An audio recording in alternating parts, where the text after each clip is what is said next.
Hello, Aquarius, and welcome to our August 2024 reading. I'm so glad to have you here. The song that my guides wanted me to include in your reading is called Magic by St. Finnegan. And the lyrics they wanted me to highlight are, I think this could be my calling, to bring your blood up to a boil. We are addicted to the noises, so plug your feet right in the soil. So, Aquarius, you may be speaking truth or saying something or, taking action towards something that is not offending, but yeah, maybe offending those around you because it's triggering their subconscious programming. And yeah, they're addicted to the noises. They're addicted to their subconscious programming. They're addicted to what they've always known. And you're coming in and bringing something new, and it's infuriating them, making them scared. And, but what you are doing is actually helping them become more grounded, because whatever they've been in, or whatever addiction, codependency, subconscious programming, or something like that, has really caused them a lot of harm. And so, even though it's uncomfortable to bring people's blood up to a boil as you speak these truths, you're actually helping them get more grounded, to put their feet in the soil and be connected back with who they are. So, you're actually doing a really beautiful work here, even if people are pissed off about it. But the quote that I wanted to share with you as well, that my guides wanted me to share, is, how does one find strength in agony? Someone once said, I seem to have such strength in me now that I think that I could stand anything, any suffering, only to be able to say and to repeat to myself every moment, I exist. In thousands of agonies, I exist. I am tormented on the rack, but I exist. Though I sit alone in a pillar, I exist. I see the sun, and if I don't see the sun, I know it is there, and there's a whole life in there, a whole life that in knowing that the sun is there. And so, with a mention of agony, it seems like whoever you're dealing with, they may have put you through hell. Like, this rage that they have because you are speaking truth, because you are saying what you're saying, they may have put you through hell because it makes them so uncomfortable that you're speaking this truth, that you're, and yeah, they may have been very comfortable where they are. So you coming in and saying something that, shifts their comfort, or, kind of takes the foundation out of their, what they felt to be stable. You're not doing anything wrong, even if they're trying to make you feel like you're doing things wrong. It's a part of your calling, like the song said, it's part of your calling to bring their blood up to a boil so they can find healing. And we never find healing and comfort. That's just a part of it. Usually our soul orchestrates opportunities for healing, and it's usually through discomfort that we discover what's wrong. Like, if you have a wound on your body, it's not because it feels comfortable that you know that it needs to be tended to. It's because it freaking hurts, right? Because it freaking hurts and it's uncomfortable. Then you're like, wow, I think I need to address this situation because it's not working for me and it's causing me harm. And so, yeah, healing is never comfortable, but having the courage to say, hey, this is where the wound is, and this is what's hurting us. Let's address it. That's a really courageous and beautiful thing to do, Aquarius. So I'm very proud of you. I'm very proud of you. Okay.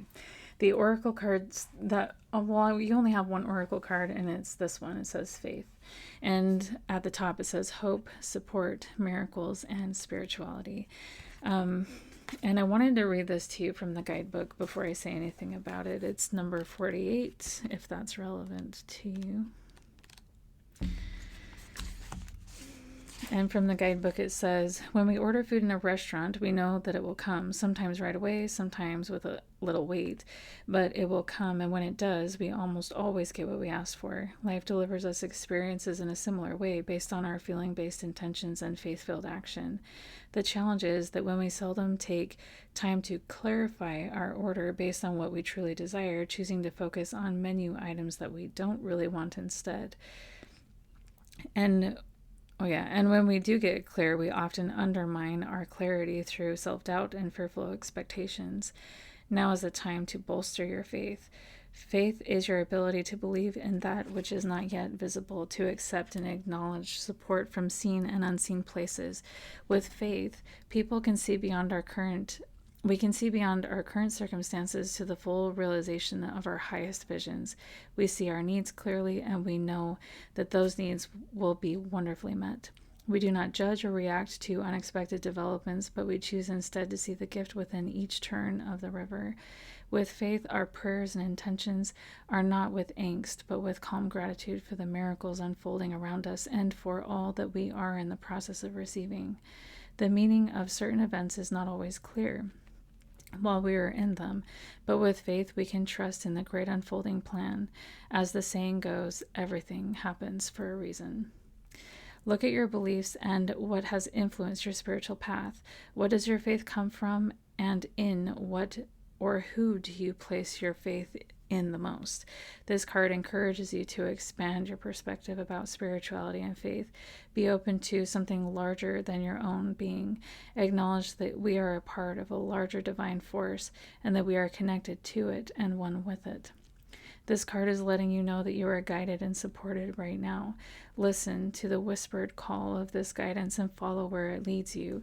The surest way to build your faith is to put it into action. You don't need to see the entire path ahead or every detail that is to come. Just take a leap of faith and know that you are not alone. Be grateful for every small miracle. No, be grateful for even small miracles that are occurring around you right now. Trust in life. Interesting. So you might, as I was reading this, you might be teaching people a new way to have faith, a new way of believing and being, because you are trusting in your calling so much. Yeah, that's interesting. And as you are going through this difficult time with others, right, your guides are saying, ask for help and support, even from unseen places, because it's available to you. It's all around you. And you have access to divine help, connection, and support from within. And you don't need it outside of you, right? You don't need it outside of you.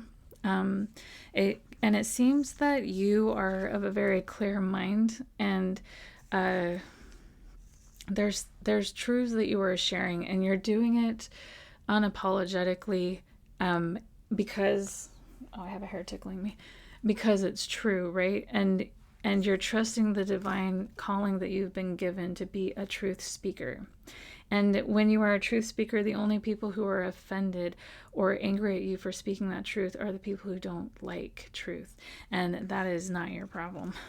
We can see here that you're offering these truths, and you're speaking as you're speaking, right, because you have a lot of love and you want to help people put their feet into the soil with the Ace of Pentacles here. You want people to remember who they are and to remember their power and, you know, their spiritual strength as well. You want them to remember who they are, and it's out of love that you're offering this to them. But the people you're dealing with are, yeah, they may be very prideful and misaligned due to their programming, and that may be causing conflict. That might be what's going on here, but your guides are saying, do not stop speaking the truth.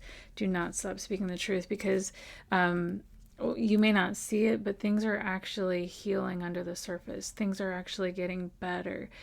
Even if it's just within you, you're healing your own faith, and you're getting stronger within your own faith. And your guides want you to know that you're doing a good job. And if people in your circle, even people in your family with the Ten of Cups coming out here, if they're trying to silence you or like shame you for what you're doing because they're so angry and it's causing conflict, your truth speaking is causing conflict, know that is them working through their own programming, and it actually has nothing to do with you. Truth is truth, and you don't need to change it so people feel comfortable. If it's causing conflict, it's really just the wounding asking to be healed, coming to the surface and asking to be healed. And your guides are encouraging you to love all of them anyway.